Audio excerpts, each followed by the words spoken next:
അയ്യപ്പാ അയ്യപ്പോ അയ്യപ്പാ ഒരുപാട് പ്രശ്നത്തിൻ്റെ നടുവിലാണ് ഞാൻ നിൽക്കുന്നത്. ഈ ചാനലിലേക്ക് കാലെടുത്ത് വെച്ചുകൊണ്ട് ഇപ്പം എനിക്ക് ഒരുപാട് പ്രശ്നങ്ങൾ ഉണ്ടായിക്കൊണ്ടിരിക്കുക. എൻ്റെ ഉള്ള ജോലിയും കൂടെ അപ്പം പോയി എനിക്ക്. ഞാൻ അയ്യപ്പ ഭക്തി ആയതുകൊണ്ടേ അതും പോയി കിട്ടി, അവരത് കണ്ടോണ്ട്. ഞാനൊരു അയ്യപ്പ ഭക്തി അതിനെക്കൊണ്ട് എന്നെ സഹായിക്കാൻ ആരും ഇല്ലാത്തൊരവസ്ഥയപ്പോൾ. എനിക്കൊരു ജോലി തരാൻ ആര് തരും എനിക്ക് ജോലി?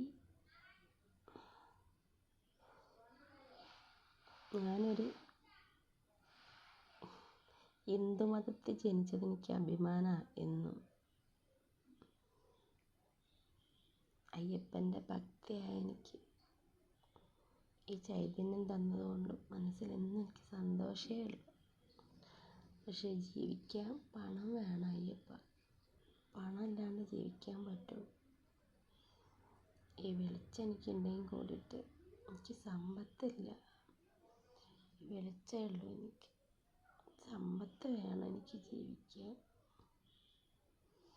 അതെനിക്ക് ആര് തരും അയ്യപ്പ? എനിക്ക് വട്ടാണ്, എന്നെ വേഗം ഡോക്ടറെ അടുത്ത് കൊണ്ടുപോകാനാണ് പറഞ്ഞത്. ഞാനിന്ന് ക്ഷേത്രത്തിൽ പോയി വരുമ്പോൾ വേറെ ചിലർക്കൊക്കെ ഈ അയ്യപ്പൻ്റെ ചൈതന്യം, ഒരു പെൺകുട്ടീൻ്റെ മേലെ ഇങ്ങനെ ഒരു ചൈതന്യം ഉണ്ടെന്ന് അറിഞ്ഞിട്ട് ചിലർക്കൊക്കെ അസൂയ മൂത്ത് തന്നെ കളിയാക്കി ചിരിച്ച് വേറെ ചില ആളുകൾ. അതാണ് ഹിന്ദു മതത്തിൽ ജനിച്ചൊരു പെൺകുട്ടിയുടെ ദയനീയ അവസ്ഥ.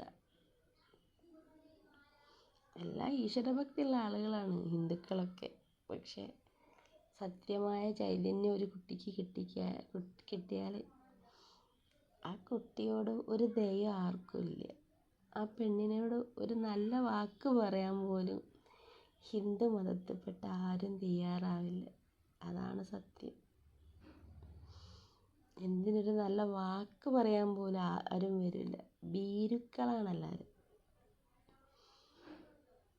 ഇന്നത്തെ ലോകത സത്യത്തിൻ്റെ മുന്നിൽ കണ്ണടച്ചിട്ടും തിന്മയുടെ മുന്നിൽ കണ്ണ് തുറന്നിട്ടുമാണ് മനുഷ്യർ. ഇന്നത്തെ ലോകം വല്ലാത്ത ലോകമാണ് അയ്യപ്പ.